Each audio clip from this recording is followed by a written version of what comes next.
నేను ఏమీ చేయలేనటువంటి పరిస్థితుల్లో అవును అంటే నేను హెల్ప్లెస్, నా చేతిలో ఏం లేదు. అవును అన్నారు ఆ మాట.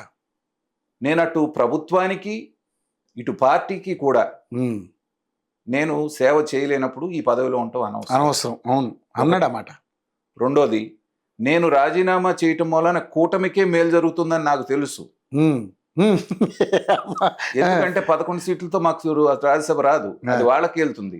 అయినప్పటికీ నేను చేస్తున్నాను అంటే ఏంటి? నేను వాళ్ళకి చేయాలనే చేస్తున్నాను, నీకున్నది వీకేస్తున్నాను. మూడోది, వాళ్ళు అడిగారు వివేకానంద రెడ్డి హత్య కేసులో మీరు ఆ రోజున గుండెపోటు ఎందుకు అన్నారు. బ్రహ్మాండంగా ఫిక్స్ చేశాడు అవినాష్ రెడ్డి. అసలు మామూలుగా కాదు. నేను ఫోన్ చేసిందే అవినాష్ రెడ్డికి చేశాను. ఫస్ట్ అవినాష్ రెడ్డికి చేస్తే నాకు ఆయన చెప్పిందే మీకు చెప్పాను. వాళ్ళు చెప్పారు, నేను చెప్పాను. సింపుల్ గా తప్పుకున్నాడు. ఇన్నాళ్ళ నుంచి విజయసాయి రెడ్డి మీద ఉన్నటువంటి విమర్శను మొత్తాన్ని ఆ ఒక్క మాటతో కొట్టేశారు.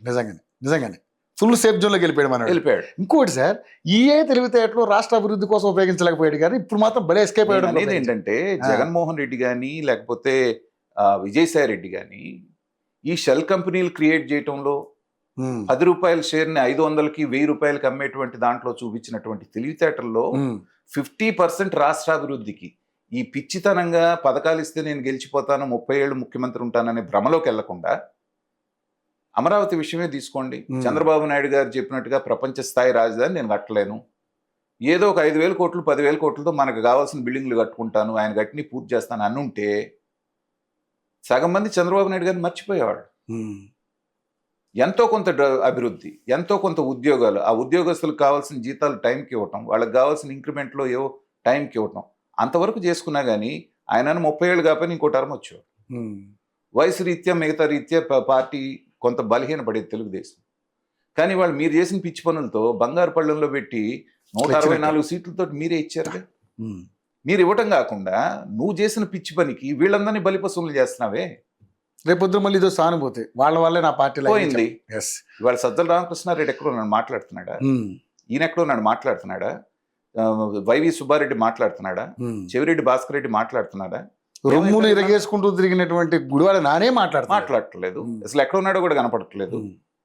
అనిల్ కుమార్ యాదవ్ అసలు రంకెలు వేసేవాడు ఎక్కడున్నాడు. కాబట్టి ఏంటంటే అధికారంలో ఉన్నప్పుడు మనకు కళ్ళు కనపడవు, కళ్ళు కనపడకపోయినా చెవులన్నా వినిపించుకోవాలి. ఎగ్జాక్ట్లీ. శ్రేయోభిలాషులు కొంతమంది ఉండి చెవులో చెప్తూ ఉంటారు, సార్ ఇది పొరపాటు జరుగుతుంది అన్నప్పుడన్నా వినాలి. నీ క్వార్టరింగ్ చుట్టుగా పెట్టుకొని ఇవాళ అయిపోయిన తర్వాత వాళ్ళని స్కేప్ గోట్స్గా చేస్తే ఏమైంది, ఇవాళ చక్కగా నా శేషయుతో నేను పోయి వ్యవసాయం చేసుకుంటాను అంటున్నాడు. నువ్వు పోతే నీతో పాటు లోపలికి వస్తాడు, ఏమవుద్ది విజయసాయి రెడ్డికి? నువ్వు ఏడ్చేదాని మొగుడు వస్తే నా మొగుడు వస్తాడని కనుక ఒక సామెత ఉంది. సో అట్లాగే ఫస్ట్ జగన్మోహన్ రెడ్డి అయినా కదా ఈయన అయ్యేది. జగన్మోహన్ రెడ్డి లోపలికి వెళ్లకుండా ఉన్నంతకాలం విజయసాయి రెడ్డి సేఫేగా. సో జగన్మోహన్ రెడ్డి తనను తాను కాపాడుకోవటానికైనా కానీ ఈయన కాపాడాలిగా.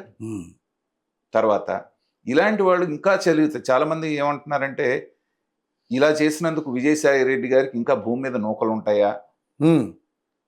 పాస్ట్ వాళ్ళ ట్రాక్ రికార్డు చూస్తే వాళ్ళకి వ్యతిరేకంగా మాట్లాడిన వాళ్ళు, సాక్షులుగా ఉన్నవాళ్ళు, మిగతా వాళ్ళందరూ జైల్లో కానీ బయట కానీ ఎలా మాయమైపోయారు భూమి మీద నుంచి. సో అలాంటిది గత పరిణామాలను దృష్టిలో పరిణామాలు, ఎందుకంటే ట్రాక్ రికార్డు ఒకటి ఉంటుంది. దాన్ని చూసి మాట్లాడుతున్నప్పుడు ఏంటంటే విజయసాయి రెడ్డి గారు అంత పిచ్చాడు కాదు. చెప్తున్నాను, మీ ఛానల్ సాక్షిగా చెప్తున్నాను, గుర్తుపెట్టుకోండి.